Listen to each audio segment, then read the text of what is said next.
Welcome to whistle. గడిచిన కొద్ది రోజులుగా సోషల్ మీడియాలో విజయవాడ చారిత్రక వైభవంపై ఆసక్తికరమైన పోస్టులు మనం చూస్తూ ఉన్నాం.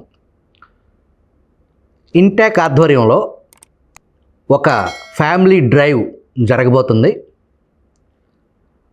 భారతీయ చరిత్ర సంస్కృతిని కాపాడటం, దానిపై అవగాహన కల్పించటం. దానిలో భాగంగా విజయవాడ చరిత్ర, విజయవాడలో పుట్టి పెరిగిన వారు, విజయవాడ చుట్టుపక్కల పరిసర ప్రాంతాల వారు, లేదా ఈ దేశంలో ప్రపంచంలో తెలుగువారుగా ఎక్కడున్నా విజయవాడలో ఇంత ఘనమైన చరిత్ర, ఇంత సంస్కృతి ఏనాటి నుంచో ఉందా అనేది రోజు ఇక్కడ తిరిగే ప్రజలకు కానీ, ఆనాటి పెద్దలకు కానీ, నేటి యువతరానికి కానీ అస్సలు తెలియని అద్భుత చారిత్రక నేపథ్యాన్ని, ఒక రహస్యాలని గుట్టు విప్పే ప్రక్రియ, దాన్ని ప్రపంచానికి పరిచయం చేయటానికి ప్రముఖ రచయిత, చరిత్రకారులు పాపినేని సాయి గారు విజిల్ ప్రేక్షకులతో ముచ్చటించడానికి మన ముందు ఉన్నారు. సాయి గారు నమస్కారం. నమస్కారం అండి. నేను ఇప్పుడు ఇంట్రోలో చెప్పినట్టు అసలు ఈ ఇంటాక్ దాని యాక్టివిటీ ఏంటి, మీరు మీ ఆధ్వర్యంలో నడవబోతున్న డ్రైవ్ గురించి, ఈ విజయవాడ చారిత్రక నేపథ్యం గురించి ఏంటి, ఆ కొత్త యాంగిల్ ఏం చూపించబోతున్నారు ప్రపంచానికి. ప్రస్తుతం విజయవాడ ఉత్సవ్ అని జరుగుతుంది. ఆ ఉత్సవం అనేది కాకుండా విజయవాడకు సంబంధించిన పదం కావాలనేది మీరు ప్రైవేట్ సంభాషణలు కూడా ఒకటి రెండు సార్లు మాట్లాడారు. మీలాంటి వాళ్ళని ఆ ఉత్సవంలో ఇన్వాల్వ్ చేస్తుంటే దానికి ఇంకొంత విజయవాడ సంస్కృతి నేపథ్యాన్ని తట్టిలేపేలాగా ఉండేది. అది నెక్స్ట్ ఇయర్కి ఇప్పుడు మీరు చేస్తున్న ఈ ప్రయత్నం నెక్స్ట్ విజయవాడలో జరిగే నవరాత్రులకి ఈ ప్రయత్నం మరింత శోభని తీసుకొచ్చేదిగా విజిల్ భావిస్తుంది. దీని గురించి తెలియజేస్తారా? సుధాకర్ గారు, ఒక మహానగరం, వృద్ధి చెందుతున్న మహానగరంలో ఒక ఉత్సవము, ఒక సొసైటీ, ఒకటి ఆధ్వర్యంలోనే అన్నీ జరగాలని లేదు. ఒక నగరం వృద్ధి చెందుతున్నప్పుడు వేరియస్ స్ట్రీమ్స్ నుంచి ఆ నగరాన్ని, ఆ నగరం యొక్క గొప్పతనాన్ని చెప్పే ఏజెన్సీస్ కానీ, సొసైటీస్ కానీ, పబ్లిక్ అండ్ ప్రైవేట్, అంటే గవర్నమెంట్ ఆధ్వర్యంలో వచ్చేవి, ప్రైవేట్గా ఒక ప్యాషన్, ఒక నగరం పట్ల ప్రేమ ఉన్నవాళ్ళు ముందుకొచ్చి చేసే పనులు చాలా జరుగుతూ ఉంటాయి. అభివృద్ధి చెందిన నగరాలు ఒక బాంబే కానీ, ఢిల్లీ కానీ, మెడ్రాస్ కానీ చూస్తే అన్ని కార్యక్రమాలు ప్రభుత్వమే చేయాలి, ఒకళ్ళే చేయాలి అనేది లేదు. నవరాత్రి టైంలో ఈ వైబ్రెంట్ విజయవాడ అనేది చేసిన అద్భుతమైన కార్యక్రమం చేయాలని తలపెట్టారు. కానీ కొంచెం లేటుగా తలపెట్టారు. అదే టైంలో కొంతవరకు కృష్ణమ్మ సహకరించలేదు. కానీ చాలా బాగా వచ్చారు. ఎంతమంది జనం వచ్చారండి ఆ రోజు. వెళ్ళాను నేను. అందరూ వచ్చిన వాళ్ళు ఎంజాయ్ చేసే వెళ్ళారు. ఇట్లాంటివి జరుగుతూ ఉండాలి, ఒక కార్యక్రమం కాదు. వాళ్ళు కూడా ఇప్పుడు జరుగుతున్న కార్యక్రమం నుంచి లెర్నింగ్స్ తీసుకొని ఇయర్ ఆన్ ఇయర్ ప్రతి సంవత్సరం కొత్త విషయాలను జోడిస్తూ ముందుకు తీసుకెళ్తారు అని నేను భావిస్తున్నాను. నేను కూడా కొంతవరకు చరిత్ర గురించి, వాటి గురించి, వాళ్ళు చేసిన పెవిలియన్స్కి వాటికి కొంత సహకారం అందించాము. మన గురువుగారు శివనాగిరెడ్డి గారు కానీ, తర్వాత వీళ్ళు కూడా ఇచ్చారు. కొంత మెటీరియల్ మన దగ్గర తీసుకుని చేస్తారు. అది it will be one parallel program. INTACH అనేది వేరే విషయం.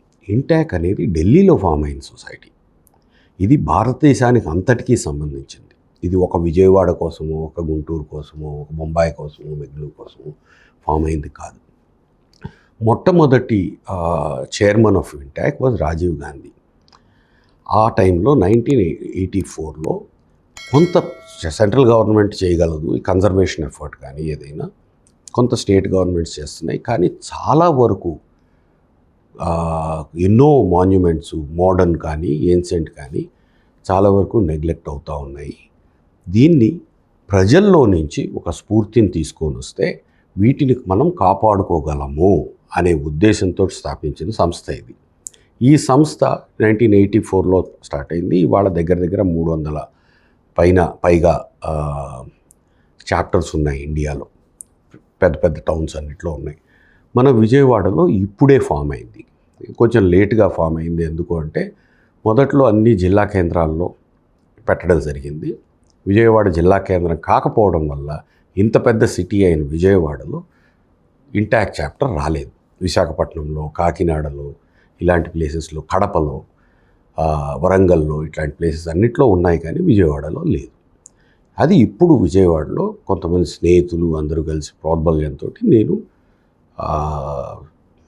మొదలుపెట్టాము అన్నమాట. దీనికి చాలామంది స్నేహితులు, విజయవాడ అంటే అత్యంత అభిమానం, ప్రేమ కలిగిన వాళ్ళందరూ ముందుకు వచ్చి మెంబర్స్గా అయ్యారు. వాళ్ళ వల్ల అన్ని రకాల బ్యాక్గ్రౌండ్స్ నుంచి ఉన్నారన్నమాట. ఒక బిజినెస్ మెన్ కానీ, పెద్ద ఆఫీసర్స్ కానీ, జడ్జెస్ కానీ, లాయర్స్ కానీ, రిటైర్డ్ పోలీస్ అధికారులు, పెద్ద ఆయన అందరూ ఉన్నారు.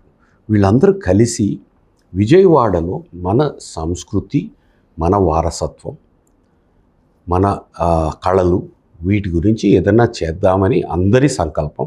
అందరూ కలిసి ఒక ప్లెడ్జ్ తీసుకొని ఒక సొసైటీగా ఫామ్ అయ్యాం. ఇంకా కొత్త మెంబర్స్ కూడా దీనిలోకి చేర్చుకునే ఉద్దేశం అయితే ఉంది. అంటే ఎంతూజియాజం ఉన్నోళ్ళు, ప్రేమ ఉన్నోళ్ళు రావాలి. వాళ్ళ కోసం మేము ఎప్పుడు తలుపులు తెరిచే ఉంటాయి. ఈ ఇంటాక్ అనేది Indian national trust for art and cultural heritage, దీని పూర్తి పేరు. ఇంటాక్ అనేది ఇండియాలో ఇప్పుడు నేను బెంగళూరులో కానీ, బొంబాయిలో కానీ చాలా పెద్ద పెద్ద ప్రాజెక్ట్స్ చేశారు వాళ్ళు. ఫర్ ఎగ్జాంపుల్ బెంగళూరులో హైకోర్టు బిల్డింగ్ని మొత్తం చాలా పాత బిల్డింగ్, దాన్ని అంతా మళ్ళీ ది కన్జర్వేషన్ ఎఫర్ట్ అనమాట, దాన్ని కరెక్ట్గా కన్జర్వ్ చేయడానికి ఇంటాకే చేతులు తీసుకొచ్చేసింది. అలాగే బొంబాయిలో ఎన్నో ప్రాజెక్ట్స్ చేశారు, కలకత్తాలో చేశారు, ఢిల్లీలో చేశారు. ఇట్లా మనకి విజయవాడకి ఇప్పుడు మనకి ఒక అవకాశం వచ్చింది. ఏదైనా చేద్దామని మా తాపత్రయం అనుకోండి, మా సంకల్పం అనుకోండి, చేయాలి. కానీ మొదలు పెట్టడం ముందుగా మన బెజవాడ ప్రజలకి తెలియచేద్దాము, మన బెజవాడ గొప్పతనం ఏంటో తెలియచేద్దాము అనే విషయంలో కొంత పని మొదలైంది. అది ముఖ్యంగా ఇంటాక్ట్ చైర్మన్ ఉన్నారు అశోక్ సింగ్ గారు, తర్వాత మన శుక్లా గారిని మన చాప్టర్ డైరెక్టరు, స్టేట్ కన్వీనర్లు, వీళ్ళందరూ వచ్చి ఒక చిన్న ఈవెంట్ ఒకటి చేస్తున్నాం. చిన్నదే అనుకోండి, పెద్దది అనుకోండి, అది వేరే విషయం. కానీ ప్రజల్ని ఇన్వాల్వ్ చేసే, ఫ్యామిలీస్ని ఇన్వాల్వ్ చేసే ఈవెంట్ చేద్దాం అనేది మా ఉద్దేశం. ఏం చూపిద్దాము అంటే విజయవాడలో చాలా ఉన్నాయి, అన్నీ ఒకే రోజు చూపించాలి అంటే మా వల్ల అయ్యే పని కూడా కాదు. అటు ఫోర్ట్ కొండపల్లి ఉన్నాయి, ఇటు పక్కన ఇంకా పైకి వెళ్తే మనకి ముత్యాల, గుమ్మడిదుర్రు, ఇటువైపు వెళ్తే మనకి ఘంటసాల, ఇలాంటి ప్లేసెస్ ఉన్నాయి. కాబట్టి మేము విజయవాడ సిటీ ప్రాంతానికి రిస్ట్రిక్ట్ చేసుకున్నాం. దానికి ఒక థీమ్ తీసుకోవడం జరిగింది. విజయవాడలో ఏన్షియంట్, మోడర్న్ రెండింటినీ చూపించాలి అనే ఉద్దేశంతో we called it the city of caves and canals, CCC.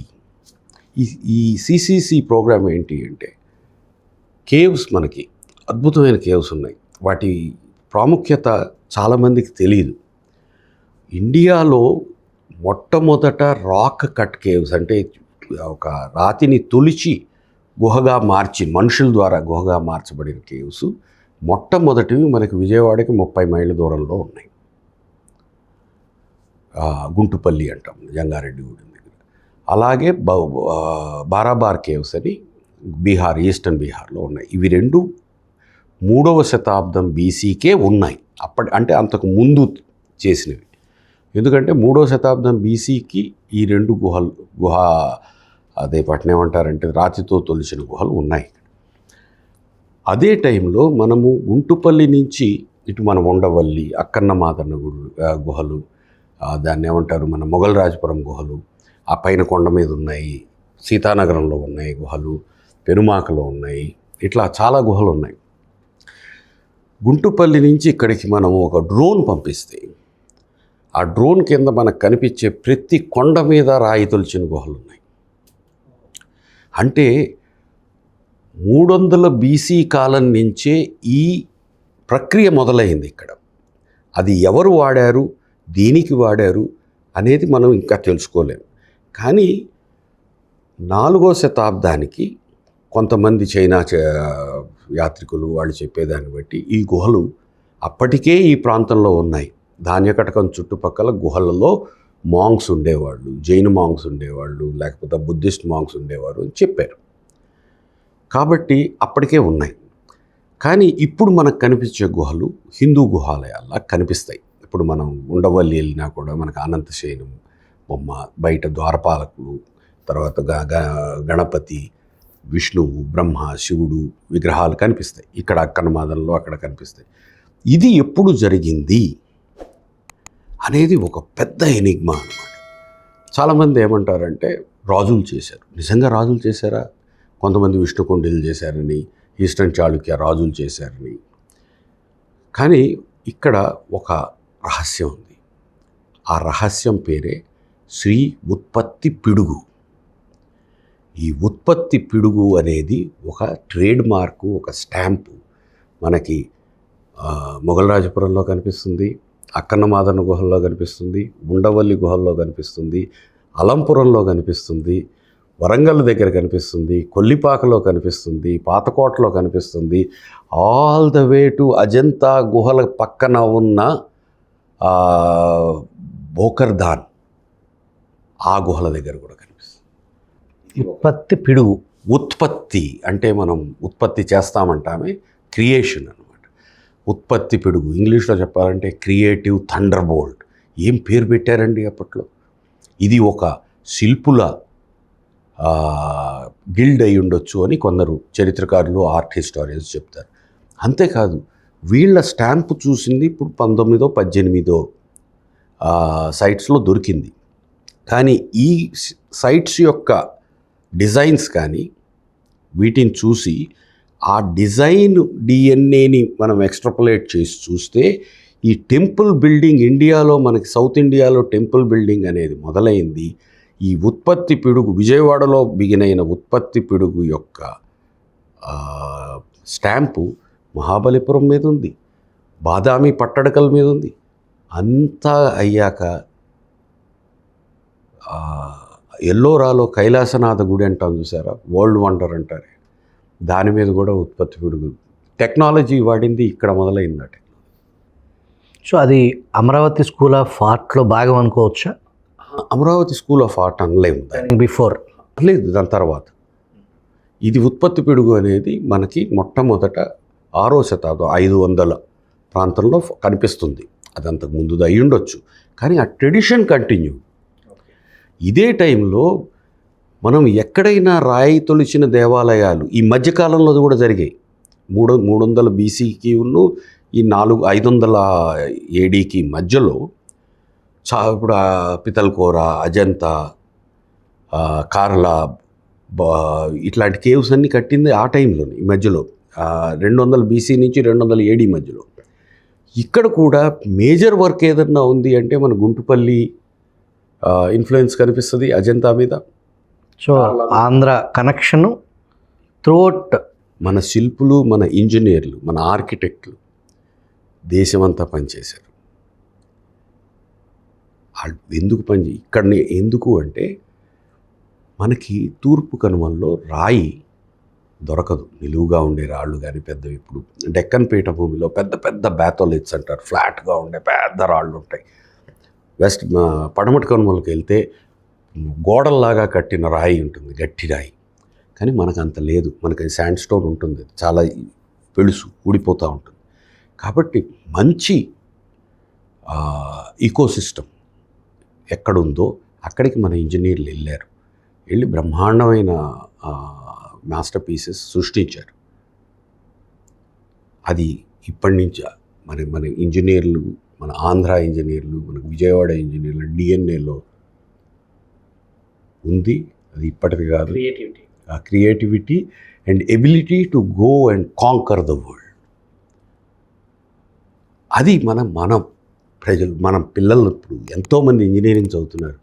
వాళ్ళకి నువ్వు విజయవాడ నుంచి వెళ్తున్న ఇంజనీర్ అంటే నీ గొప్పతనం నువ్వు తెలుసుకో, what you can create in the world అనేది చెప్పాలనేది ఒక ఉద్దేశం. అది కేవ్స్ గురించి.